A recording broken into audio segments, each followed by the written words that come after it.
precisamente una enfermedad que la atención primaria de salud pueda hacer mucho, ¿verdad? Más bien por el contrario, lo importante es saber qué es el glaucoma, porque es una causa de ceguera irreversible y por lo tanto, en esos casos, lo que necesitamos es por lo menos conocer cómo es el asunto, ¿ya?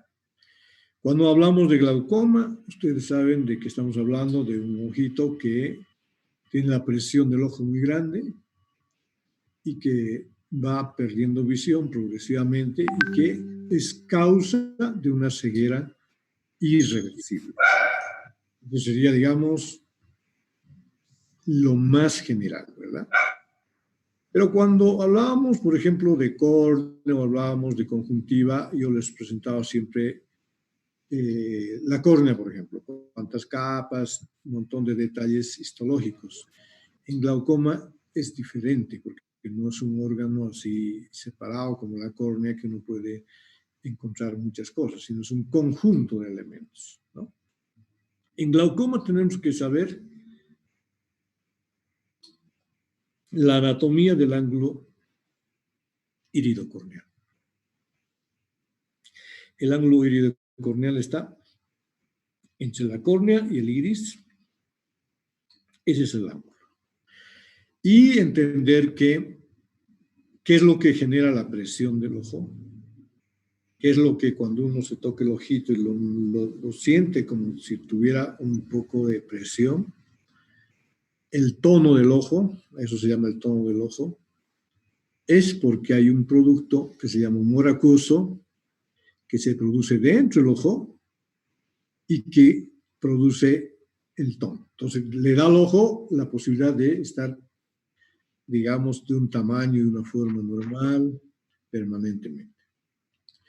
Entonces, la producción del humor acuoso sería en ese sentido. ¿Dónde se produce el humor acuoso? A ver, ¿quién me dice? En los procesos ciliares, doctor. Exactamente. Miren, algo de anatomía. Ya sabemos que la córnea y la esclera son la capa más externa del ojo. La capa media sería la úvea, úvea anterior, úvea posterior. Y la capa más interna del ojo es la retina. La úvea anterior tiene estos elementos que están fijándose ustedes acá. El iris, ¿no? Los procesos ciliares, que es justamente lo que estamos hablando, y el músculo ciliar. Recuerden que cuando hablábamos de cristalino, entendíamos la importancia del músculo ciliar porque la contracción del músculo ciliar o la relajación del mismo nos permitía ver bien lejos o cerca. Y a ese fenómeno se llamaba acomodación. Entonces, aquí justamente en este lugar del ángulo,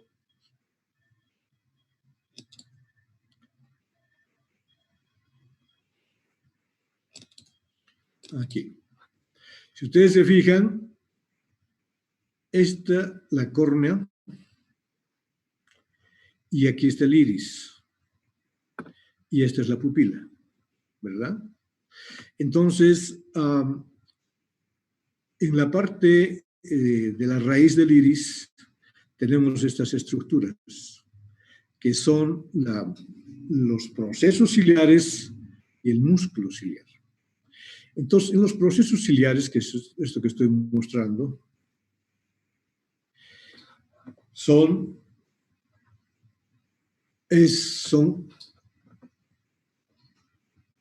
un epitelio que tiene dos, uno que es pigmentado, otro que no es pigmentado. Y la función de este epitelio es generar un ultrafiltrado plasmático con una composición muy similar al plasma sanguíneo toda la vida. O sea, desde que nace el niño hasta que el hombre, ya el mayor se muere, el proceso ciliar está generando humor acuoso. Entonces, el humor acuoso que genera el cuerpo ciliar llena, en primer lugar, la cámara posterior, que sería la cámara posterior. Está limitada por el cristalino y el iris. Entonces, toda esta parte se llama cámara posterior. Llena la cámara posterior, porque justamente aquí está. Y el humor acuoso, por la pupila, llena la cámara anterior. Pero aquí en el ángulo iridocorneal existen unas estructuras que sirven para que el humor acuoso se elimine. De tal manera que, si bien, digamos, el ojito está con una tensión normal, la cantidad de humor acuoso que se forma tiene que ser igual a la que se elimina. Entonces tiene que haber un equilibrio entre la formación del humor acuoso y la eliminación del humor acuoso. Cuando, por ejemplo, en estas estructuras por donde se elimina el humor acuoso se produce alguna alteración y deja de eliminarse y se acumula el líquido dentro del ojo, entonces eso se llama glaucoma, ¿no? Entonces tienen que aprender dónde se forma el humor acuoso, cuáles son digamos, las funciones que está el tono al ojo, por dónde se elimina. Eso es lo importante en glaucoma. Y por eso en glaucoma siempre vamos a hablar del ángulo iridocorneal. Bien, entonces ya hemos visto, este es el epitelio, aquí están los procesos ciliares, ¿no?, que es lo mismo que esto, y la producción del humor acuoso y su eliminación. Entonces, ¿cómo drena el humor acuoso? Entonces, una vez que se forma y llena la cámara anterior, el humor acuoso empieza a drenar hacia la circulación general por unos espacios que se denominan red trabecular, canal de Schlemm, que están acá, venas acuosas, plexo venoso intraescleral y venas epiesclerales. O sea, ¿qué quiere decir? Que el humor acuoso pasa a través de unas estructuras que están en el ángulo y se va eliminando la circulación general. Entonces, se forma, se elimina, se forma, se elimina. Y eso es lo normal. Entonces, la vía convencional de eliminación del humor acuoso es la vía trabecular en el 90% de los casos. Y existe una vía, digamos, secundaria, que sería la uveoescleral, que pues se lleva el 10%, pero casi no tiene importancia. Entonces, aquí está indicando procesos ciliares, acuoso en la cámara posterior, a la cámara anterior, a través de la pupila, red trabecular, canal de Schlemm, entonces, esta es digamos, la secuencia, ¿bien? Y aquí podemos ver una imagen más bonita, ¿verdad? Procesos ciliares, llena la cámara posterior, pasa a través de la pupila a la cámara anterior y se elimina por estas estructuras denominadas del ángulo.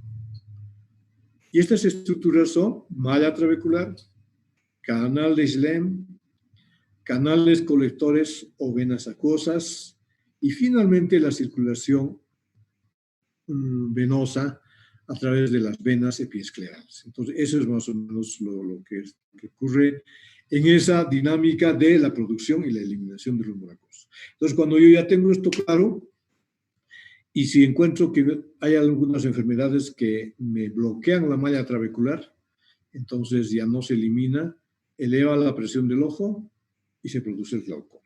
Entonces, eso es lo que hay que saber, ¿verdad? Bien, ¿en qué consiste la fisiología de la presión intraocular? La presión intraocular es un equilibrio entre la producción del humor acuoso y su drenaje. La media normal es de 16 milímetros de mercurio, pero se considera que entre 11 y 21 milímetros de mercurio es la presión normal. Entonces, cuando estamos con una presión normal, digamos 11, 12, 15, 18, no hay daño. No hay daño.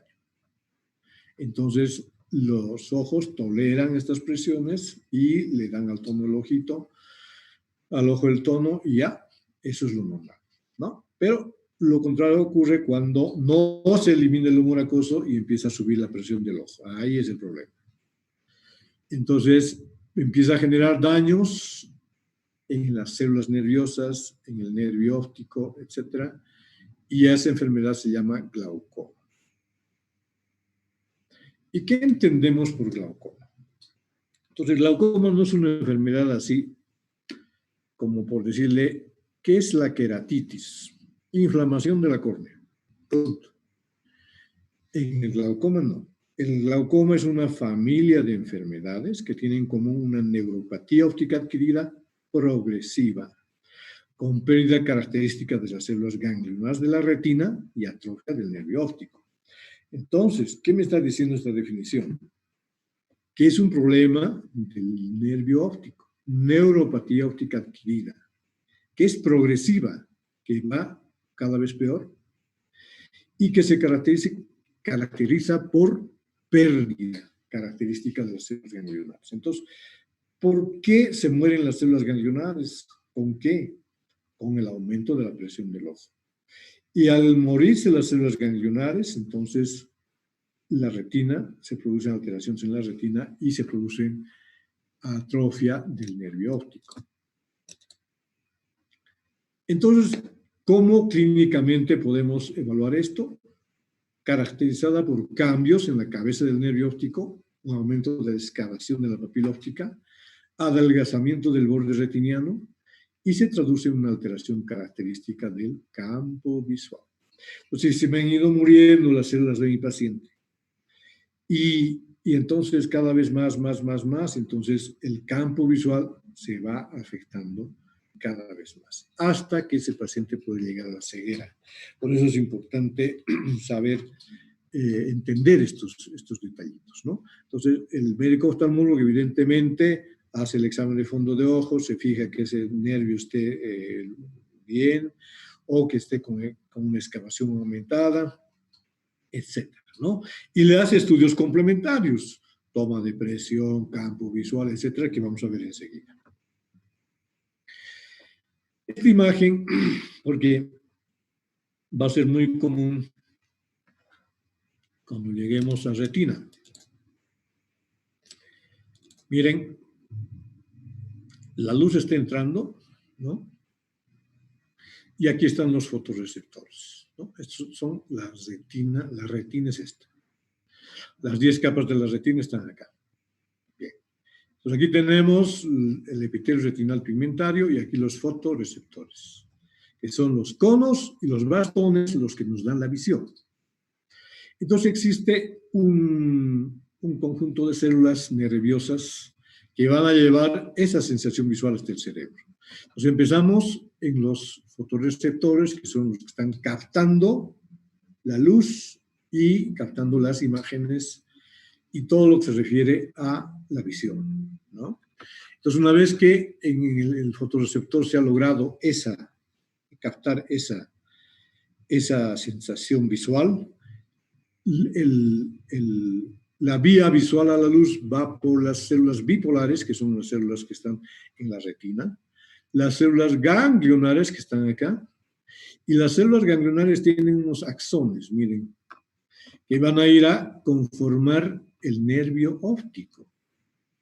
Entonces, si yo digo que el glaucoma me mata las células ganglionares, entonces la cantidad de axones que van a ir perdiendo por la muerte de las células ganglionares va a ser cada vez mayor, y entonces ese es un punto clave para entender. Entonces, cuando yo les hablaba de definición, les decía, neuropatía óptica adquirida progresiva con pérdida característica de células ganglionares, de la retina y atrofia del nervio óptico. Entonces, este punto era importante, ¿verdad? Pérdida característica de las células ganglionares, esto. Y entonces, ustedes me decían, ¿dónde están las células ganglionares? Estas. Y los axones de las células ganglionares conforman la capa de fibras nerviosas en la retina y conforman el nervio óptico. Es por eso que cuando disminuye esta capa, cuando se mueren estas células, se producen alteraciones en el espesor de la capa de células ganglionares y también de la capa de fibras nerviosas. Y eso ya nos indica la severidad del glaucoma. ¿Cuáles son las teorías del daño glaucomatoso? Una teoría sería la vasogénica, ¿no? Que explica que el desarrollo del daño glaucomatoso en la cabeza del nervio óptico se debe a isquemia, producido porque la presión intraocular está elevada y la sanguínea no. entonces resulta que hay una isquemia porque hay una compresión y digamos que los vasos empiezan a generar alteraciones y llevar a la muerte celular. La teoría mecánica es de daño axonal. Entonces, no solamente los vasos que van a generar una disminución de su nutrición, sino también que los axones van a generar alteraciones porque están muy presionados. ¿No? Entonces, en la teoría mecánica, el daño axonal es ocasionado por el estrangulamiento de las fibras ganglionarias.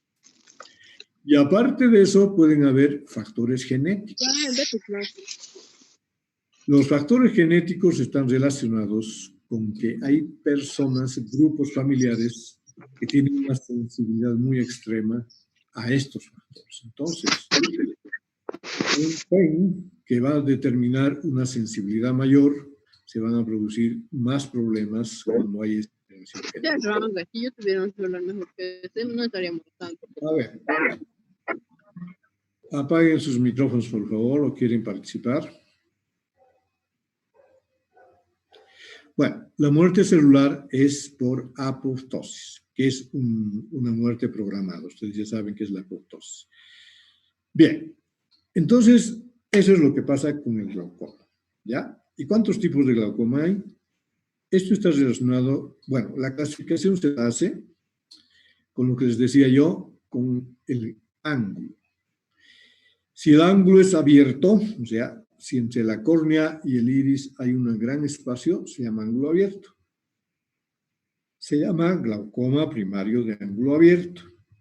El glaucoma puede tener un ángulo cerrado, se llama glaucoma por si es angular agudo o glaucoma primario de ángulo cerrado. El glaucoma también puede ser, hay un tipo de glaucoma que es con presión normal. Entonces uno toma la presión, tiene 18. Y sin embargo, esa persona tiene daños, ¿no? Entonces, un raro tipo de glaucoma, pero hay. El glaucoma congénito, cuando el niño nace con el problema. Y el glaucoma secundario, cuando se produce, por ejemplo, cuando la persona, por alguna razón, se hizo operar, pues usó corticoides, recibió un trauma. Entonces, secundario A, ¿no?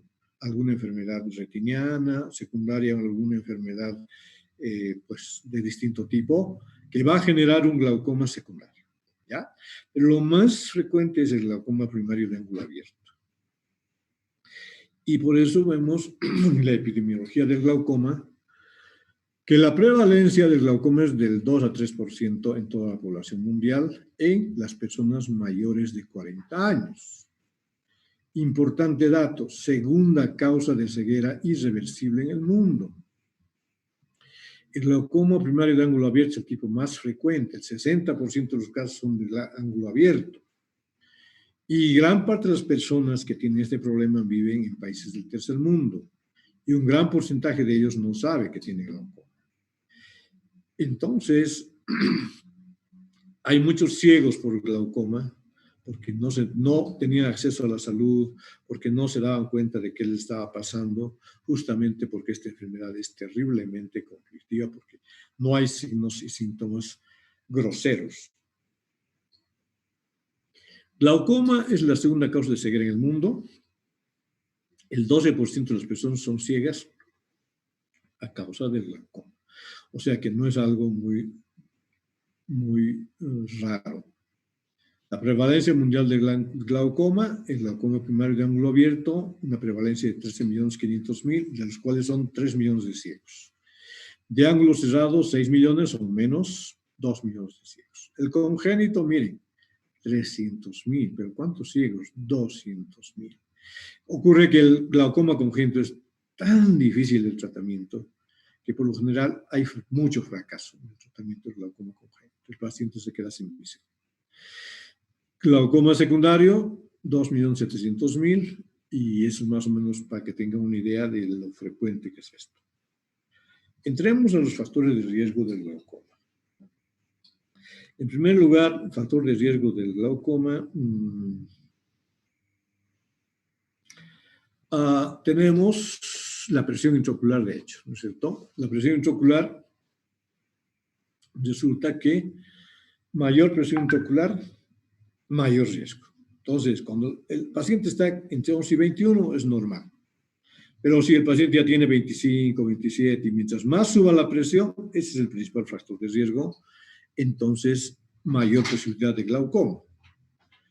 Edad, personas mayores de 40 años. Va pasando la edad, 40, 50, 60 años, el riesgo es mayor. El riesgo es mayor. Una persona de 70 años va a tener un riesgo bastante grande respecto a uno de 40 o de 38. Espesor corneal. Cuando el glaucoma tiene cuando la córnea tiene un espesor corneal central delgado, entonces, lamentablemente, puede dar lugar a que haya una falsa valoración de la presión intraocular. Entonces uno toma y le toma la presión, está normal, pero cuando toma en cuenta el espesor corneal, esa presión, que era, digamos, 18, se subió a 25. ¿Por qué? Porque la córnea estaba muy delgadita y estaba marcando un error. Entonces, es importante el espesor corneal central, tomar en cuenta para cuando se toma la presión en el glaucoma 2. Los varones, en cuanto al sexo, son más frecuentes, se enferman más que las mujeres. Y el coeficiente copa-disco quiere decir que mientras más alteraciones hay en el nervio óptico, más problemas hay con el glaucoma. Herencia. La existencia de antecedentes familiares aumenta el riesgo de glaucoma de 4 a 9 veces. Entonces, si yo estoy haciendo mi historia clínica y pregunto, ¿su papá, sus abuelos han sido operados de algo de los ojos? Y me dicen, sí, doctor, mi papá tenía glaucoma y un ojito lo perdió por eso. Entonces uno tiene que incidir ahí y decir, usted tiene que hacer la evaluación del glaucoma, porque puede haber heredado esa predisposición. Entonces, estos son los factores de riesgo importantísimos. Y ahí tenemos una imagen de lo que es un nervio óptico normal y un nervio óptico atrófico por glaucoma. ¿Qué estudios hace el oftalmólogo para diagnosticar el glaucoma? Entonces, lamentablemente, este es un tema de especialidad, ¿no? Que el médico general va a poder, digamos, entender lo que es, pero probablemente no tenga opción de hacer estos estudios, ¿verdad? En primer lugar, la tonometría, que es el factor de riesgo mayor, ¿verdad? Entonces, ¿qué es la tonometría? Es la medida de la presión intraocular. Entonces, la presión intraocular, ya les dije, es de 11 a 21, una media de 15.5 más 2.57 de desviación estándar arriba y abajo. Y cuando la presión es mayor a 21 milímetros de mercurio, ya consideramos que esa persona es sospechosa. ¿Con qué se toma la presión intraocular? El que más se usa es el tonómetro de Goldman, que es un tonómetro de aplanación. El de Shock... Hay que ver nomás nuestro físico. A ver, así. Existen tonómetros de aire. Esto sería...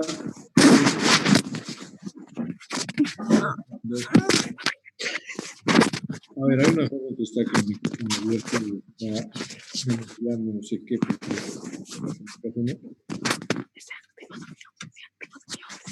Hola.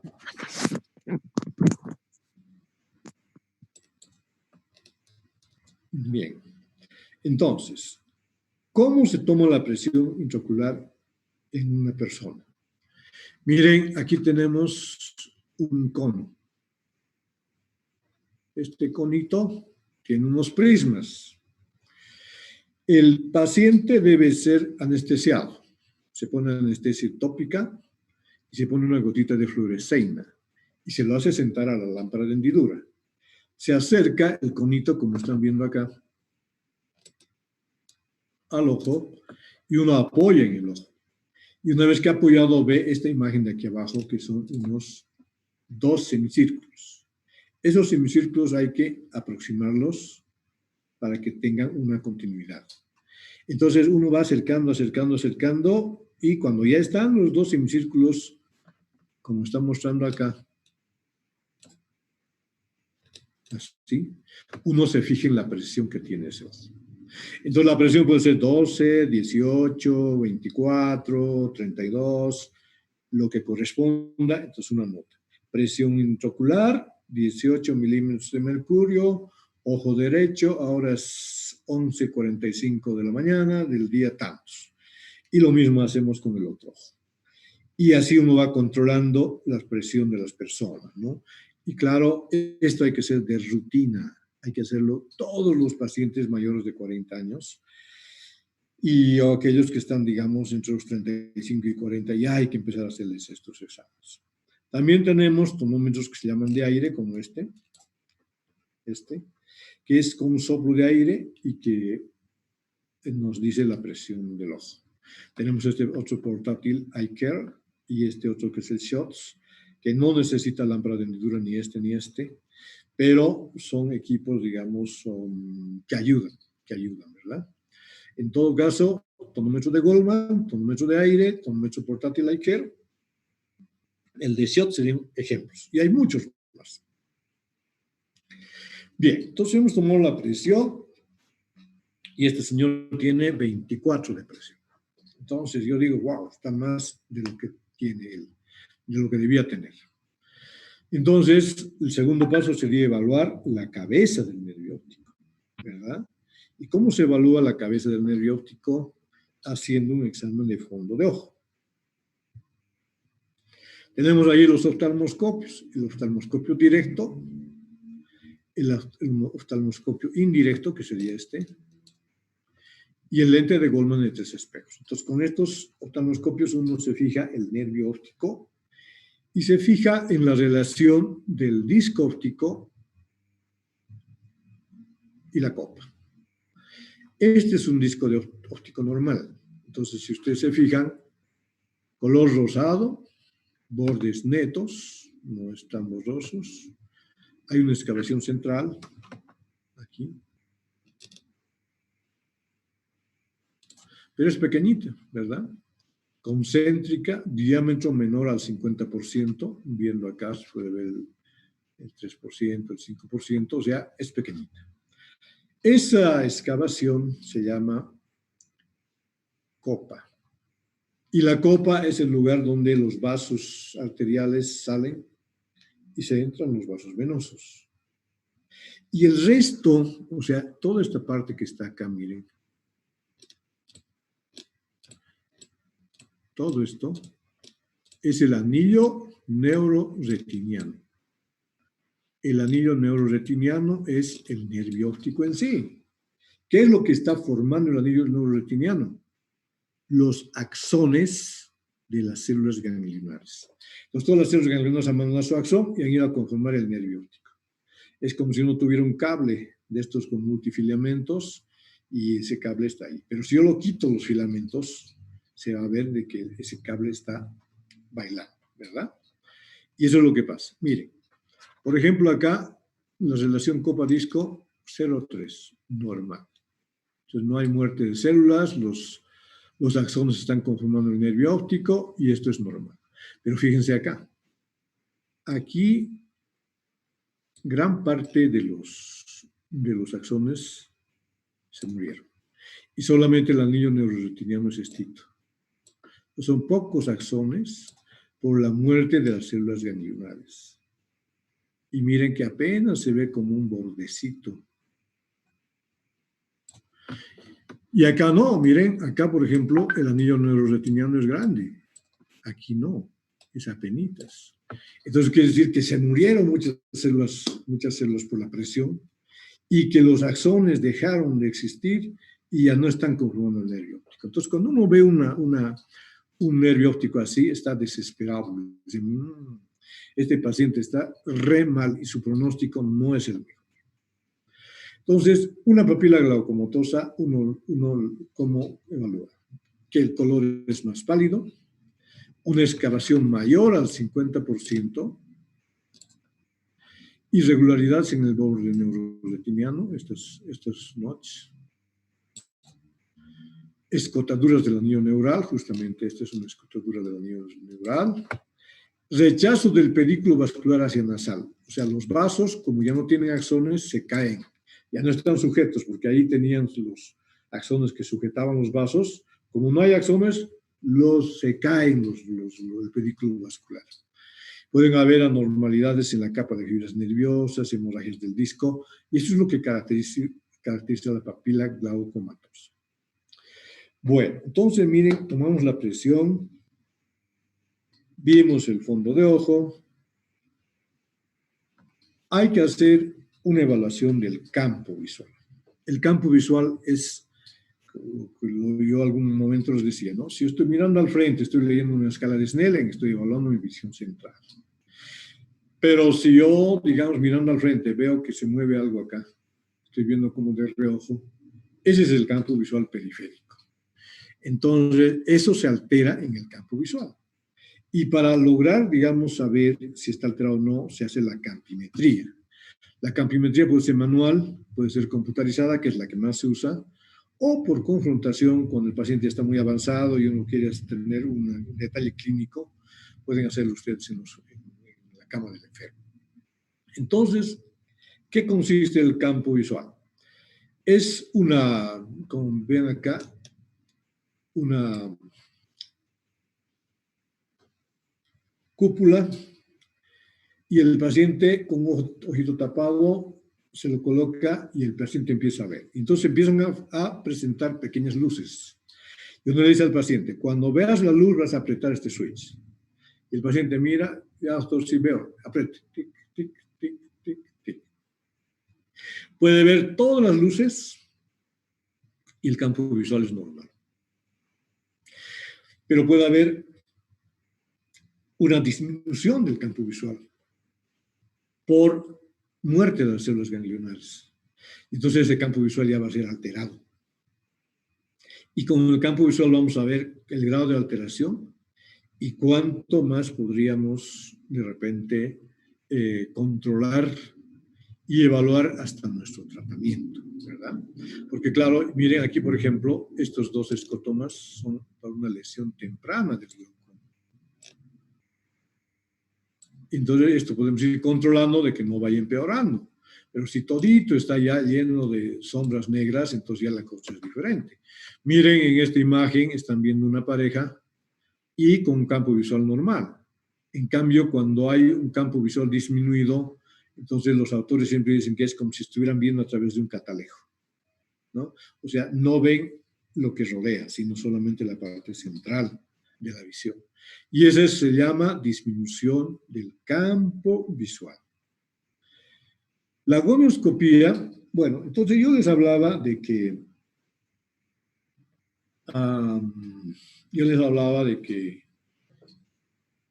de la anatomía de la producción del humor acuoso y la eliminación del humor acuoso, ¿no?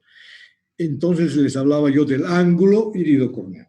Entonces, cuando observamos el ángulo iridocorneal, no se puede hacer con una linterna, no se puede hacer con una lámpara de hendidura. Hay que usar unos lentes que uno los coloca al ojo y nos da una idea de qué estructuras tiene el ángulo, ¿no? Y nos puede mostrar que esto está tapado, que el ángulo está estrecho, que es amplio, etc.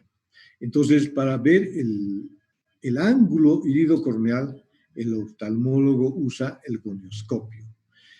Lente de 3 espejos, lente de Ruby, etc. Y esa es la observación del ángulo iridocorneal. Entonces, miren, esto es lo que ve el oftalmólogo. El oftalmólogo está viendo las estructuras del ángulo y está pudiendo dar una idea, porque, por ejemplo, como ayer nos decía el doctor Alfredo, a veces hay que hacer aplicaciones de láser y todo eso, y con este examen sí se puede hacer.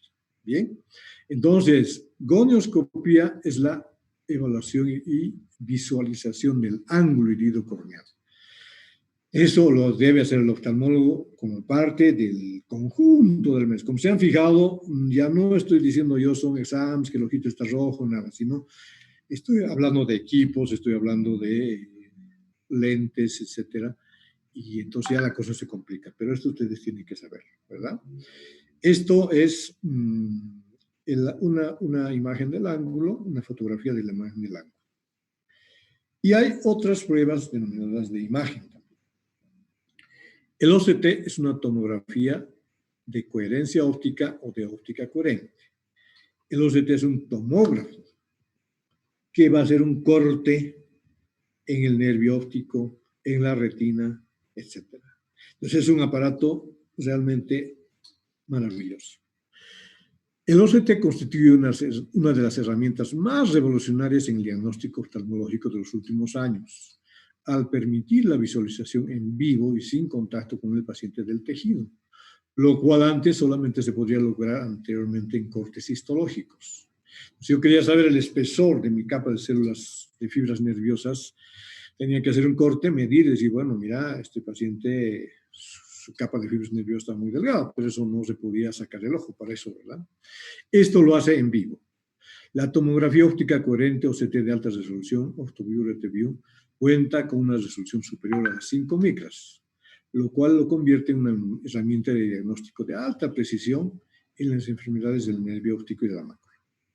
Entonces, miren, aquí, por ejemplo, está mostrando como en la topografía corneal, yo les había dicho que había una especie de semáforo, en el cual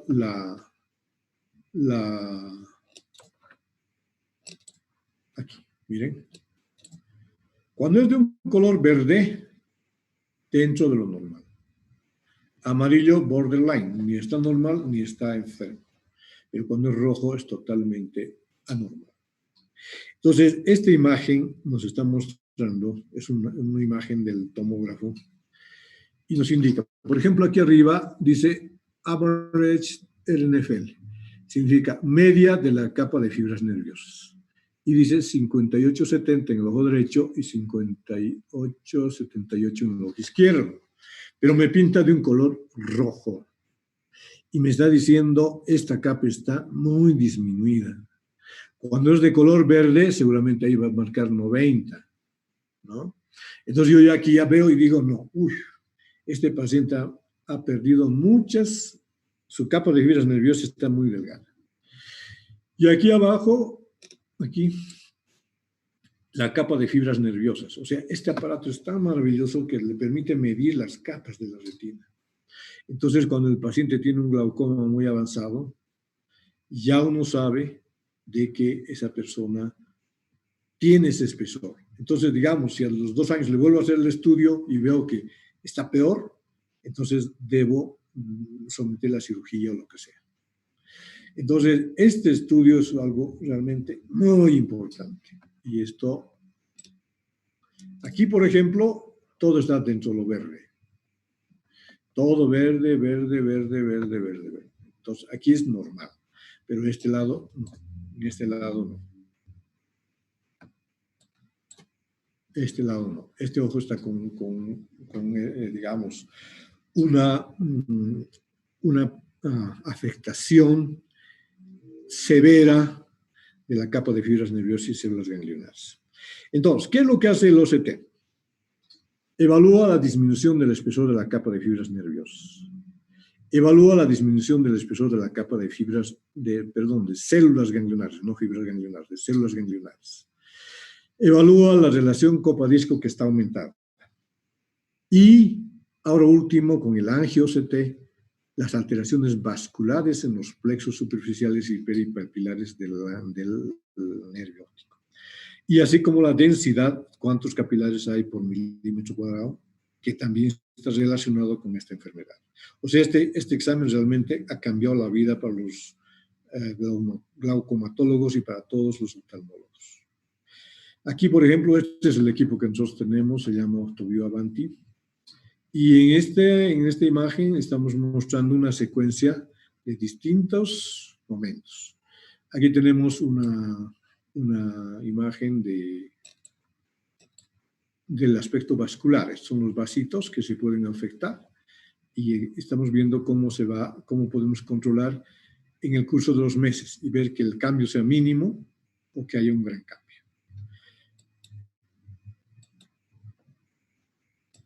Bien. Doctor, disculpe, ¿y el color azul qué significa en las imágenes? Vamos a volver. ¿En este caso o en este? En este, en el El azul, por ejemplo, nos está indicando que es más grueso de lo normal. O sea que no está mal. Verde, azul es más grueso de lo normal. Lo que es amarillo y rojo es lo enfermo. ¿Ya? Está Aquí bien, lo doctor. mismo, ¿verdad?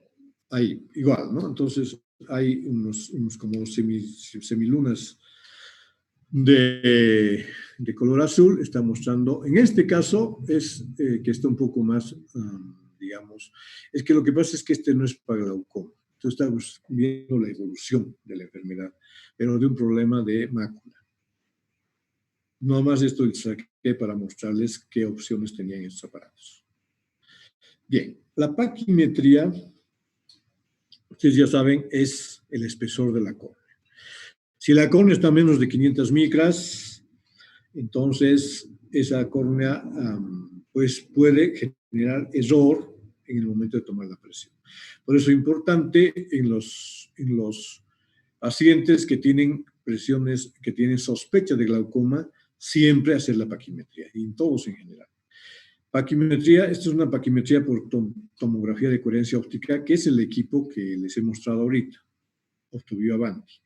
Y aquí vemos, por ejemplo, que la córnea tiene 624 micras. Normal. Entonces, aquí no hay mucho problema. Pero en este caso, por ejemplo, otro tipo de paquimetría, aquí miren.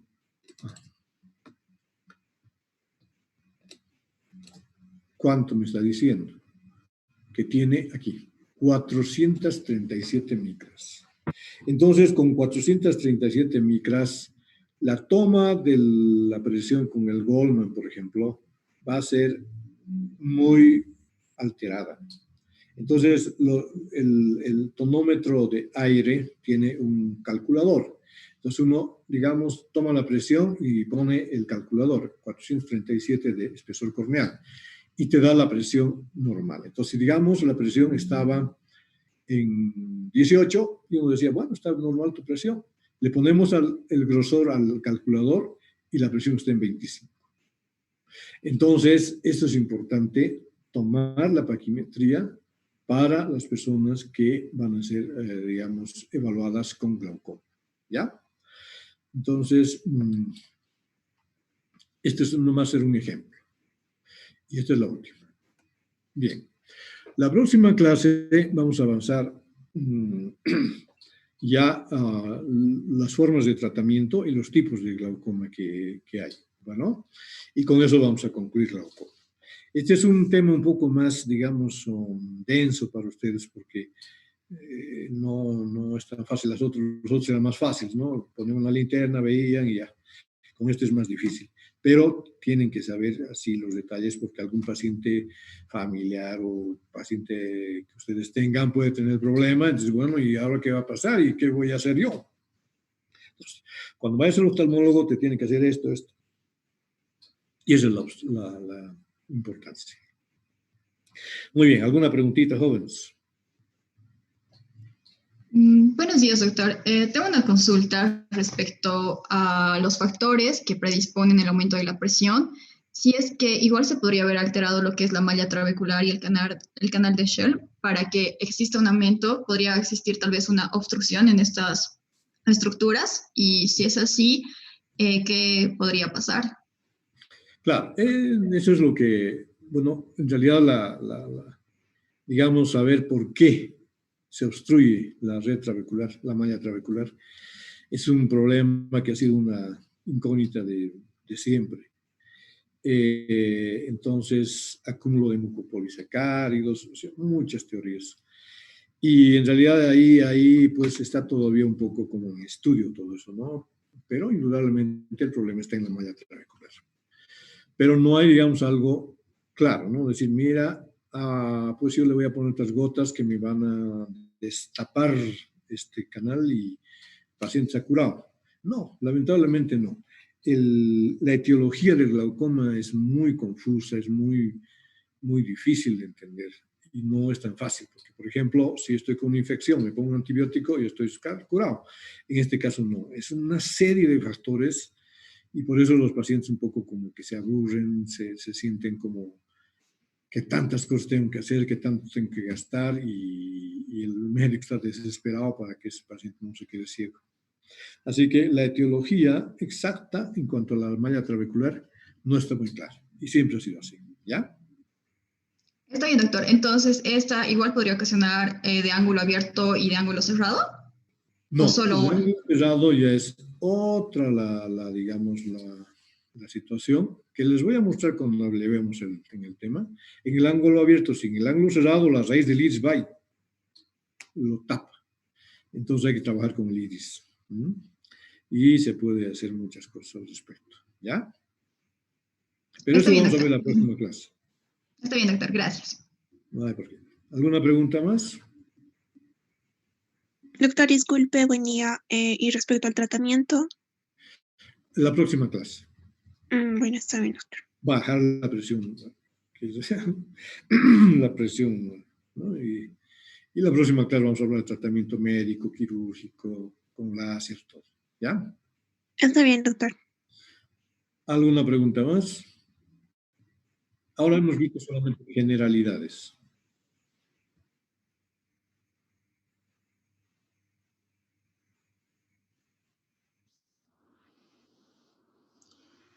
Absolutamente, totalmente irreversible.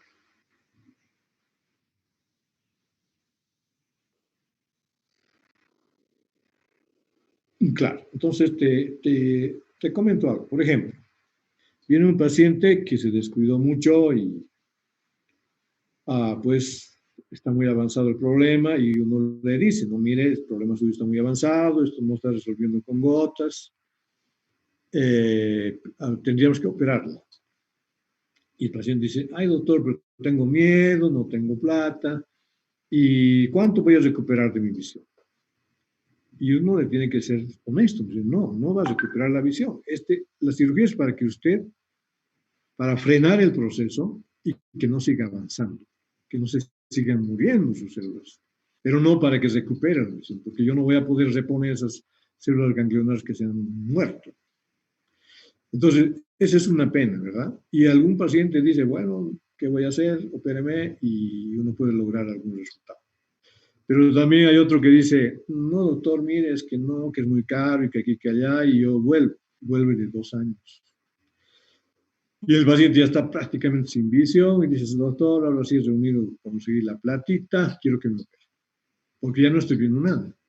Lo siento. No hay nada que hacer. Si usted se perdió, dejó que la enfermedad avance, y es un problema que lamentablemente no le puedo ayudar. Entonces, es crítica esa situación, complicada, compleja, muy frustrante. No es una enfermedad que uno está feliz de la vida y con buenos resultados. ¿Alguna preguntita más? Bien. Bueno, jóvenes, entonces ya la próxima clase vemos los tipos de glaucoma, sus tratamientos y para que ustedes complementen esta primera parte, ¿ya? Bueno, hasta luego, jóvenes.